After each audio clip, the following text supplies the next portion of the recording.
ओल्या दुष्काळाने खचून गेलेल्या शेतकरी राजाला वाटतंय आता तरी सरकार कर्जमाफी करेल, परंतु सरकार केली तर स्थानिक स्वराज्य संस्थांच्या निवडणुकीच्या दरम्यान करू शकतं, अन्यथा थेट 2029 ची वाट बघावी लागणार आहे। राज्याची आर्थिक स्थिती जर बघायला झालं तर राज्याचं उत्पन्न आहे वर्षाचं 5,60,000 कोटी रुपये आणि वर्षाचा खर्च लागतो 6,06,000 कोटी रुपये। म्हणजेच काय, आपलं जे बजेट जे तुटीचं आहे 45,892 कोटी रुपयाची तूट आहे। राज्यावर 7,82,000 कोटीचा कर्जाचा डोंगर आहे।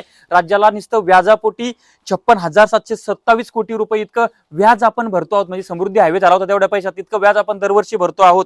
राज्याने अर्थसंकल्पानंतर 13,000 कोटी रुपये कर्ज काढलेलं आहे।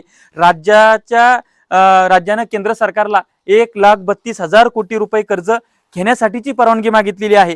राज्यावर एकूण जर कर्जाचा बोजा बघायला गेला तर 9,83,727 कोटी रुपयाचा आहे। आणि ही आकडेवारी मी सांगत नाही, अजित दादांनी सुद्धा सांगितली आणि आमच्या वामनराव चटप साहेबांनी माहिती अधिकारात बोलवलेली आहे। ही वस्तुस्थिती आहे राज्याची।